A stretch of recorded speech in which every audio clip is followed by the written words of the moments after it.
mohon kepada Prof. Hasanuddin. Prof. Ya, Hasan. terima kasih Ya, Gus silakan. Wahid. Ya. Pertama-tama terima kasih nih ya untuk Gus Wahid, kemudian Pak Rektor UNAN, dan ya Pak Imam, dan semua narasumber ya. Memang masalah persatuan di kalangan umat ini kadang-kadang saya berpikiran juga ya, apakah memang bisa dipersatukan umat ini ya dalam kemajemukan ya. Eh, Karena sejarah kemanusiaan kita dari Nabi Adam sampai sekarang menunjukkan bahwa memang manusia ini sulit dipersatukan ya. Ada saja konflik kan, Perang Dunia I, Perang Dunia Kedua, dan segala macam ya. Memang teori-teori untuk mempersatukan itu banyak, tapi realitas sejarah manusia, fragmen-fragmennya itu lebih banyak ketidakbersatuan gitu ya. Nah, ini saya juga kadang-kadang berpikiran ini apakah agama itu bisa mempersatukan. Nah, kalau kita refleksikan ke zaman Rasulullah Shallallahu Alaihi Wasallam, Rasulullah karena beliau memang Rasul ya dan dibimbing oleh Gusti Allah, memang persatuan di antara umat Islam itu bisa terbina lah ya. Tetapi kita tahu juga di Madinah saat itu juga banyak orang munafik ya, yang secara hati mungkin tidak bersatu ya dengan umat Islam yang lainnya ya. Apalagi begitu Khalifah Rasyidin sudah tidak memimpin ya, masuk Bani Umayyah, kemudian Abbasiyah, kita lihat persatuan itu seperti utopia di kalangan umat Islam ya. Bahkan saat ini pun kalau kita lihat Sunni Syiah masih ribut ya, kemudian Salafi, Wahabi, dan seterusnya ya. Jadi memang saya sendiri terus terang nih Gus Wahid dan para senior di sini, ini sebenarnya bagaimana kita harus menghadapi realitas ini gitu ya. Memang kita bisa saja berharap ideal bahwa akan bersatu dan segala macam ya. Tetapi realitasnya kok tidak nampak seperti itu.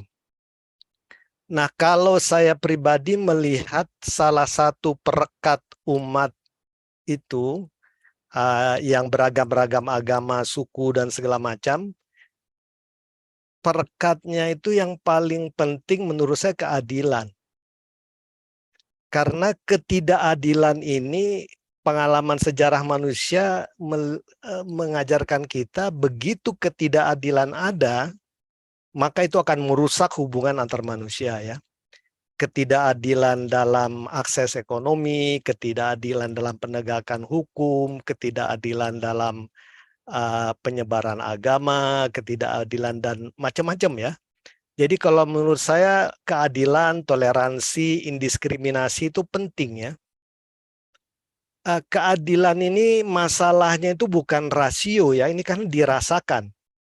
Kita sendiri pun merasa ya, apakah di Indonesia saat ini ada ketidakadilan? Silakan dijawab masing-masing, nggak perlu pakai rasio kalau menurut saya, dirasakan saja. Nah, menurut saya yang bisa mengimpos keadilan itu harusnya pemimpin. Pemimpin memberikan keteladanan ya, pemimpin di berbagai bidang ya, mulai dari presiden, menteri, kepala daerah, anggota DPR, pengusaha, bahkan kita juga ya di dalam keluarga ya, harus memberikan contoh bahwa kita bisa adil. Nah, kalau semua pemimpin di semua level bisa, ya nggak perlu 100% adil lah ya, mungkin 80%, 90% adil aja, saya pikir arah ke persatuan itu bisa nampak lah ya. Tapi adil itu juga kalau bisa membawa kesejahteraan ya. Terus terang saja kalau kita sama-sama miskin, mungkin kita nggak terlalu rame lah. Dulu, zaman dulu ya orang sama-sama miskin ya nggak ada masalah gitu ya. Tapi zaman sekarang begitu jomplang sekali, orang mulai ribut ya masalah ketidakadilan ya. Terus terang saya tidak mau berbicara belak-belakan lah ya. Kita paham semua kondisi sosial ekonomi di Indonesia. Tolong dijawab apakah keadilan itu sudah ada apa tidak. Kalau saya pribadi melihat kalau keadilan belum ada, mungkin kita tidak perlu berharap terlalu banyak bahwa persatuan itu bisa terjadi ya. Keadilan ini bukan sama rata sama rasa ya. Keadilan itu kan sesuai ya, proporsional. Nah, kalau menurut saya juga keadilan itu harus dibarengi dengan kesejahteraan ya. Kesejahteraan sandang, pangan, papan, dan segala macam ya. Minggu lalu saya baru berkunjung ke kampung saya di Aceh ya. Di Aceh PD gitu ya. Nah, saya bawa istri saya. Istri saya itu dari Jawa. Begitu dia lihat-lihat kampung di Aceh, saya paham ya. Dia agak sedikit bingung gitu ya. Kok di Indonesia masih ada desa seperti ini ya? Dalam artian kondisinya itu masih apa ya, disparitasnya dengan desa-desa di Jawa itu kelihatan sekali jomplang ya. Meskipun itu tidak seluruh desa kelurahan di Aceh ya. Ada juga yang sudah bagus dan segala macam ya. Jadi karena negara kita negara besar, tadi Pak Rektor Unan sudah mengatakan Sabang Merauke itu 5.000 kilo, kita beragam suku, agama, dan segala macam. Begitu ada perbedaan, ini jadi masalah.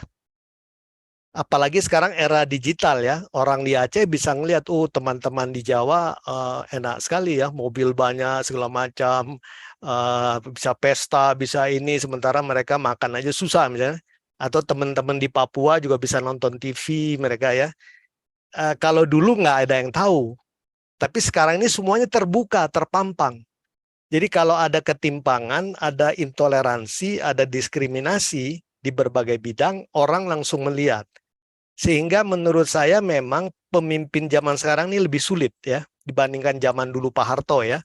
Berita bisa ditutup ya, nggak ada yang tahu. Tetapi kalau sekarang semua yang terjadi terbuka ya. Kemudian masalah kesehatan, pendidikan ya, saya pikir ya pelan-pelan dinaikkan lah ya. Kalau menurut saya yang penting sistem menuju keadilan itu harus dibangun ya, roadmap-nya jelas ya. Jangan sampai ganti pemimpin, ganti kebijakan, ganti pemimpin, ganti kebijakan. Jadi kita seperti poco-poco saja jadinya, maju kiri, maju kanan, belok kiri, belok kanan. Jadi nggak maju-maju ya. Nah tadi saya setuju tadi dengan mungkin siapa tadi yang masalah komunikasi silaturahmi itu penting ya memang ya, mungkin Pak Iswandi tadi ya. Jadi keteladanan dari pemimpin itu penting lah. Tanpa keteladanan dari pemimpin menurut saya sulit ya, menciptakan persatuan sulit. Kita paham juga kalau di perguruan tinggi kalau rektor tidak bisa diteladani, itu dosennya ya kabur sana kemari itu ya, tidak ada respect ya. Sama lah kalau di keluarga ayah ibu tidak bisa diteladani, anaknya kucar-kacir ya. Nah, jadi pemimpin ini menurut saya harus menunjukkan keteladanan, dia bisa bersilaturahmi dengan rakyat ya. Ya, alhamdulillah presiden kita sekarang ini silaturahmi ke rakyatnya relatif baik lah menurut saya ya.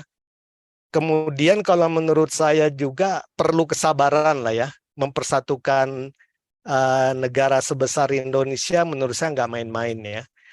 Kalau mempersatukan Arab itu lebih mudah karena Gus Wahid tahu etniknya hampir sama lah ya. Tapi di Indonesia ini etniknya begitu beragam, karakteristiknya begitu beragam, agama juga tadi Mas Kris mengatakan ada 6 segala macam ya. Lebih sulit lah ya. Tapi kita perlu kesabaran. Nah kesabaran itu bukan hanya di pemimpin kalau menurut saya. Rakyatnya juga perlu sabar ya. Jangan apa-apa protes dan segala macam ini itu akhirnya ya nggak bersatu ya, ribut. Dan saya setuju dengan Jalaluddin Rumi ya, pemimpin itu memang perlu mencintai rakyatnya ya. Itu kunci kalau menurut saya. Kalau pemimpin sudah tidak mencintai rakyatnya, repot. Ya suatu negara kalau pemimpin membenci rakyatnya, maka rakyat akan membenci pemimpinnya. Jadi Jalaluddin Rumi mengatakan cinta, ketakwaan, dan ketulusan itu atribut penting bagi seorang pemimpin untuk mempersatukan. Tanpa cinta, tanpa ketakwaan, tanpa ketulusan, agak susah ya. Dan tentunya harus keteladanan ya. Kalau pemimpinnya hedon, bagaimana rakyatnya bisa hidup sederhana ya. Kalau pemimpinnya menganak emaskan golongan-golongan tertentu, bagaimana mereka mau bersatu ya. Jadi memang yang paling berat itu ya di pemimpin kalau menurut saya ya. Jadi ucapan Kiai Haji Agus Salim itu betul dulu kelihatannya ya. Jadi memimpin itu siap menderita ya. Dalam berbagai hal ya, lahir batin. Nah sekarang apakah pemimpin-pemimpin kita ini berani siap untuk menderita? Tadi Pak Taufik mengatakan orang mencari jabatan itu bukan untuk menderita, melaksanakan amanah. Justru untuk tambah kaya, tambah segala macam ya, walau alam bisawab ya. Itu saja Gus Wahid. Jadi meskipun merealisasikan persatuan ini not a piece of cake lah ya, bukan sesuatu yang mudah. Tapi saya setuju tadi Pak Arief, Pak Jenderal mengatakan memang jalan satu-satunya itu ya memang jalan ketakwaan ya, jalan Rasulullah ya, jalan cinta kasih, ketakwaan, ketulusan. Tentunya tidak akan mulus ya, tidak akan mulus. Pasti banyak tentangan ya, banyak ya mohon maaf saya menggunakan terminologi Quran ya, banyak kaum-kaum yang tidak senang lah ya dengan hal-hal yang sifatnya ketakwaan, ketulusan, kita tahulah ya. Tapi mudah-mudahan kalau kita ikhlas, mudah-mudahan langit membantu kita lah ya. Soalnya kalau langit sudah membantu, insya Allah beres. Kalau langit tidak membantu, mau dipersatukan seperti apapun, saya nggak yakin ya. Selama Gusti Allah tidak bersama kita, forget it ya. Tapi kalau Gusti Allah bersama kita, be happy ya. Tantangan sebesar apapun insya Allah bisa lah ya. Itu aja Gus Wahid dan rekan-rekan Luar sekalian, biasa. sedikit tambahan. Wassalamualaikum warahmatullahi wabarakatuh. Waalaikumsalam warahmatullahi wabarakatuh.